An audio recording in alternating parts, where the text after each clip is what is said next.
Episode opening സീനിൽ നമ്മുടെ ചോപ്പറും ടീമും അവരിപ്പോ വിജയശ്രീ ലാളിതരായി അവരുടെ ഉദ്യമം അത് കംപ്ലീറ്റ് ചെയ്തിരിക്കുകയാണ്. മെഡിസിനൊക്കെ ആനയുടെ കാലിൽ ആവശ്യത്തിലധികം അപ്ലൈ ചെയ്ത് പ്ലാസ്റ്ററും കറക്റ്റായിട്ട് ഇട്ട് കഴിഞ്ഞു. അവിടെയുള്ള ഡോക്ടേഴ്സിനാണെങ്കിൽ ഇപ്പൊ ചോപ്പറിനോട് ഭയങ്കര റെസ്പെക്ട്. സത്യത്തില് നമ്മുടെ ആൾക്കാർ വന്നത് എന്തുകൊണ്ടും ശരിയും സമാധാനവും സഹായവും ഒക്കെ തന്നെയാണ്. ആക്ച്വലി വർഷങ്ങളായിട്ട് ഈ ആന അവരുടെ ഐലാൻഡ് ചുമലിലേറ്റി അങ്ങനെ നടക്കുകയാണ്. അവർ ജനിക്കുന്നതിന് മുൻപേ ഈ ആന ഐലാൻഡുമായി നടക്കുന്നത് കൊണ്ട് തന്നെ ഈ ആനയെക്കുറിച്ച് അവർ കൂടുതലായിട്ടൊന്നും ബോധർ ചെയ്തിട്ടില്ല. ഈ ആനയ്ക്ക് ഒരുപാട് വർഷത്തെ പഴക്കമുണ്ടെന്നും അതിനെ പ്രൊട്ടക്ട് ചെയ്യേണ്ട കടമ അത് തങ്ങൾക്കുണ്ടെന്നും ഇപ്പോഴാണ് അവർ മനസ്സിലാക്കിയത്. മാത്രമല്ല അവരുടെ മനസ്സിൽ മറ്റൊരു വലിയ സംശയമുണ്ട്. വർഷങ്ങളായിട്ട് ഈ ആന മുൻപോട്ടേക്ക് നടന്നുകൊണ്ടേയിരിക്കുകയാണ്. ഒരിടത്ത് സ്റ്റേബിളായിട്ട് നിൽക്കാതെ എന്തുകൊണ്ട് ഇതിങ്ങനെ നടന്നുകൊണ്ടിരിക്കണം? എന്തായിരിക്കും ഇതിന്റെ ലക്ഷ്യം? ലേക്ക് പോവാൻ അല്ലെങ്കിൽ എന്ത് ലക്ഷ്യത്തിന്റെ പിന്നാലെ ആയിരിക്കും ഇത് നടക്കുന്നത്? ഇങ്ങനെ ഒരു ചോദ്യം അവർക്ക് ഈ ആനയോട് ചോദിക്കണം എന്നുണ്ട്. സത്യത്തിൽ ആ ഒരു ആന പോകുന്നത് നമുക്കറിയാവുന്ന ഒരു ഐലാൻഡിലേക്ക് തന്നെയാണ്. കൂട്ടുകാർക്ക് എന്തെങ്കിലും ഗസ് ഉണ്ടെങ്കിൽ ഒന്ന് കമന്റ് ചെയ്യണേ. ഇതാ ഇവിടെ മൊമന്റോസ്കി. അവനാണെങ്കിൽ സാമുറായോട് തീർത്ത് പറയും, എന്നെ കൊണ്ട് പറ്റില്ല, ഞാൻ ഇനി ഈ ഐലാൻഡ് വിട്ട് എവിടേക്കും വരുന്നില്ല. എനിക്ക് ഈ ആനയെക്കുറിച്ച് ചില കാര്യങ്ങൾ അറിയാനുണ്ട്. എനിക്കും ഈ ആനയ്ക്കും തമ്മിൽ ഇങ്ങനെ ഒരു കണക്ഷൻ അതെങ്ങനെ വന്നു? പറയുന്നത് എങ്ങനെ എന്നെ കൊണ്ട് കേൾക്കാൻ കഴിയുന്നു? ഞാൻ പറയുന്നത് എങ്ങനെ അതിന് കേൾക്കാൻ കഴിയുന്നു? അതുപോലെ തന്നെ എന്തുകൊണ്ടായിരിക്കാം എൻ്റെ ആജ്ഞയ്ക്ക് വേണ്ടി അത് വെയിറ്റ് ചെയ്യുന്നത്? അങ്ങനെ ഒരുപാട് ചോദ്യങ്ങൾക്ക് എനിക്ക് ഉത്തരം വേണം. തീർച്ചയായിട്ടും എൻ്റെ ഐലാൻഡിനെ കുറിച്ച് എന്തെങ്കിലുമൊക്കെ അതിനറിയാമായിരിക്കും. എനിക്കത് കണ്ടുപിടിക്കണം എന്ന് പറഞ്ഞ് മൊമന്റോസ്കി അവിടുന്ന് കടന്നു പോകും. സാമുറായ്ക്കും കാഞ്ചറോയ്ക്കും എന്താ പറയേണ്ടതെന്ന് അറിയില്ല. അവർക്ക് എങ്ങനെയെങ്കിലും മൊമന്റോസ്കിയെ വാനോ കിൻഡത്തിലേക്ക് തിരികെ കൊണ്ടുപോകണമെന്ന് ഒരുപാട് ആഗ്രഹമാണ്. അതിനെ ഡോ കിങ് അവരോട് പറയും, സത്യത്തിൽ മൊമന്റോസ്കി ഇപ്പോ ഇവിടെ നിൽക്കട്ടെ. ആദ്യം നിങ്ങൾ ആ വാനോ കിൻഡം അതെങ്ങനെയെങ്കിലും വീണ്ടെടുക്കാൻ ശ്രമിക്കണം. കിങ്ഡം വീണ്ടെടുത്തു കഴിഞ്ഞാൽ ഇവിടെയുള്ള ഞങ്ങളെല്ലാവരും അവിടേക്ക് വരും. ആ സമയത്ത് ഞങ്ങൾ അവനെ പറഞ്ഞു മനസ്സിലാക്കി ഇവിടുന്ന് അവിടേക്ക് കൊണ്ടുവരും. അതുമാത്രമല്ല കൈഡോയോട് ഏറ്റുമുട്ടുന്നത് വളരെ അപകടമേറിയ കാര്യമാണ്. അതുകൊണ്ട് തന്നെ മൊമന്റോസ്കി ഈ ഒരു സമയത്ത് ഇവിടെ ഞങ്ങളോടൊപ്പം നിൽക്കുന്നതാണ് ഏറ്റവും സേഫ്. അത് കേൾക്കുമ്പോൾ സാമുറായ്ക്കും അതിലൊരു പോയിന്റ് ഉണ്ട് എന്ന് തോന്നുന്നു. ഒരു വിബുറു കാർഡ് ക്രിയേറ്റ് ചെയ്യും. അതിനുശേഷം അത് 4 കീറി അതിലൊന്ന് മാർക്കോയി തേടി പോകുന്ന ക്യാറ്റ് വൈപ്പറിന്റെ കയ്യിൽ തന്നെ വെക്കും. രണ്ടാമത്തെ ടീം നമ്മുടെ ഡോ കിങ്ങിന്റെ ടീം. അവര് പ്രത്യേകിച്ച് എവിടെയും പോവില്ല. എല്ലാ പ്രോബ്ലം സോൾവ് ആയതിനു ശേഷം അവർക്ക് കിണ്ടത്തിലേക്ക് വരാനാണ് ഈ ഒരു വിബ്രു കാർഡ് കൊടുക്കുക. മൂന്നാമതായിട്ട് സാഞ്ചി അന്വേഷിച്ചു പോകുന്ന ലൂഫിയാൻ ടീമിന് ഒരു കാർഡ് കൊടുക്കും. അവസാനമായി കൈഡോയെ തകർക്കാനായിട്ട് അവിടേക്ക് പോകുന്ന ആ ഒരു ടീം. അങ്ങനെ 4 ടീമാണ് ഇപ്പൊ റെഡിയായിട്ട് നിൽക്കുന്നത്. ആ 4 ടീമും കാര്യമായിട്ട് പ്ലാനൊക്കെ ചെയ്ത് വിബുറു കാർഡൊക്കെ റെഡിയാക്കി അങ്ങനെ മിഷന് വേണ്ടി റെഡിയായിട്ട് നിൽക്കും. പക്ഷെ അവർക്കാണെങ്കിൽ ഇപ്പോഴുള്ള ഏറ്റവും വലിയ വെല്ലുവിളി പരസ്പരം കമ്മ്യൂണിക്കേറ്റ് ചെയ്യാനായിട്ട് സ്നെയിൽസ് ഇല്ല എന്നതാണ്. അവരുടെ സോ ഐലാൻഡിന് ഇതുവരെ പരസ്പരം കമ്മ്യൂണിക്കേറ്റ് ചെയ്യേണ്ട ഒരവസ്ഥ ഉണ്ടായിട്ടില്ല. അതുകൊണ്ട് തന്നെ കമ്മ്യൂണിക്കേഷൻ ആവശ്യമായിട്ടുള്ള സ്നെയിൽസ് അവർ കണ്ടെത്തിയിട്ടുമില്ല, ക്രിയേറ്റ് ചെയ്തിട്ടുമില്ല. അതിനെന്ത് ചെയ്യുന്നു പറഞ്ഞ് അവരിപ്പോ കൂലങ്കക്ഷമായിട്ട് ചിന്തിക്കും. അപ്പോഴായിരിക്കും റോബിൻ പറയാ, ഞാൻ കാട്ടിൽ വെച്ച് ഒരുപാട് സ്നെയിൽസിനെ കണ്ടിരുന്നു.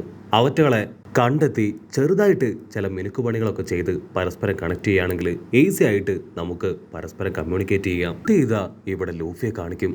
അവനാണെങ്കിൽ പെപ്പോംസിന്റെ പേരൊക്കെ വിളിച്ച് ആ കാട് മുഴുവൻ ഓടി നടക്കുകയാണ്. പെപ്പോംസ് റെസ്റ്റ് ചെയ്തിരുന്ന ആ വീട്ടിലേക്ക് വരും. ആ വീടാണെങ്കിൽ മുഴുവനായിട്ടും തകർന്നു കിടക്കുകയാണ്. നേരത്തെ ജാക്കുമായിട്ടുണ്ടായ ഫൈറ്റില് തകർന്നു വീണതാണ് ആ ഒരു വീട്.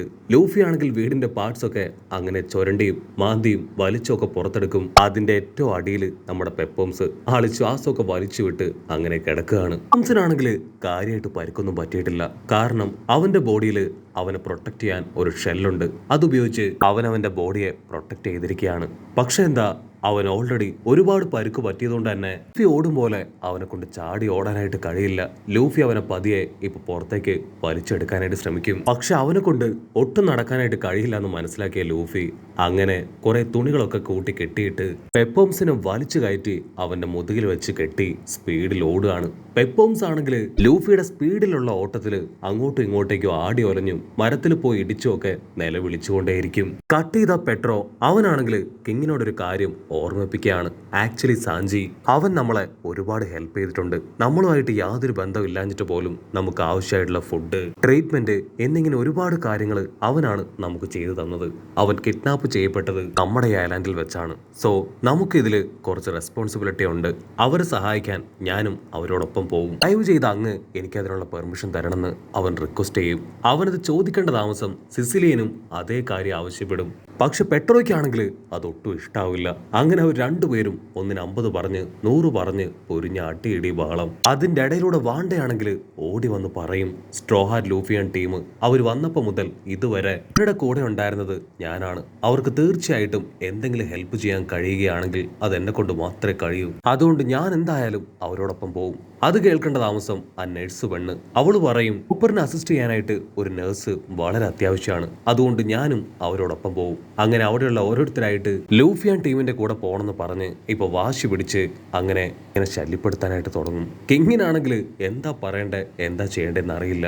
ക്യാറ്റ് വൈപ്പർ ആണെങ്കിൽ കാര്യമായിട്ടൊന്ന് ചിന്തിക്കും, ഇത്രയും പേര് ലൂഫിയുടെ കൂടെ പോയാൽ തീർച്ചയായിട്ടും അത് ലൂഫിക്ക് തന്നെ അപകടമായി തീരും. കാരണം ലൂഫി പോകുന്നത് ഒരു സ്ട്രെയിറ്റ് ഫൈറ്റിന് വേണ്ടി അല്ല.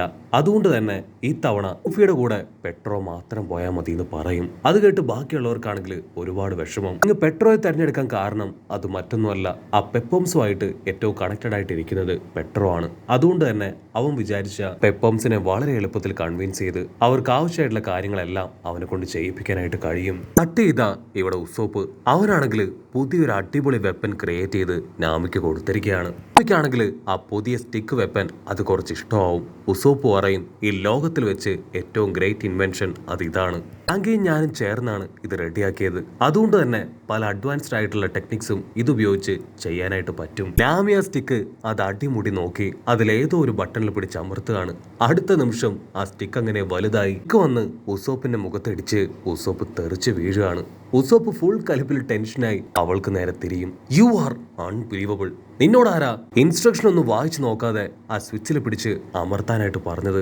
അതിനെക്കുറിച്ച് ആദ്യം നീ വ്യക്തമായിട്ട് മനസ്സിലാക്കണം. ആ വെപ്പന്റെ ഫുൾ ഇൻസ്ട്രക്ഷൻ അതിലുണ്ട്.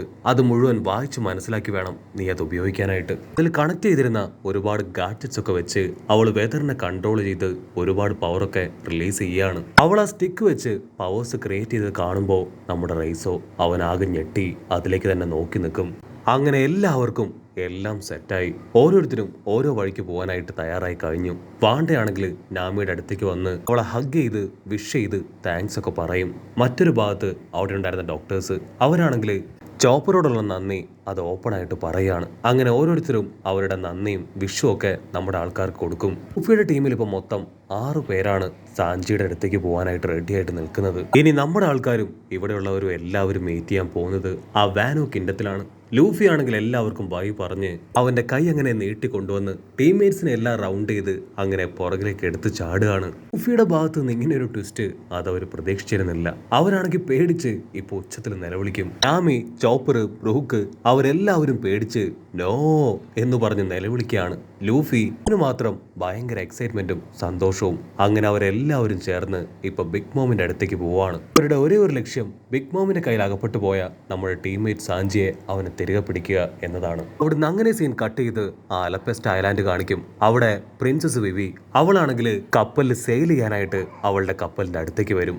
ഇത്രയും കാലമായിട്ട് അവള് എവിടെയും പോവാതെ സെയിൽ ചെയ്യാതെ അവളുടെ ഐലാൻഡിൽ തന്നെ ഒതുങ്ങി കൂടുകയായിരുന്നു. പക്ഷെ ഇനി അങ്ങനെ ഇരിക്കാൻ ഞാൻ ഒരുക്കമല്ല, എനിക്ക് സെയിൽ ചെയ്യണമെന്ന് പറഞ്ഞാണ് അവൾ പുറത്തേക്ക് വരിക. നമ്മുടെ ആൾക്കാരെ വീണ്ടും കാണണം എന്ന ആഗ്രഹത്തോടു കൂടെയാണ് അവൾ കപ്പലിന്റെ അരികിലേക്ക് ഓടി അടുക്കുക.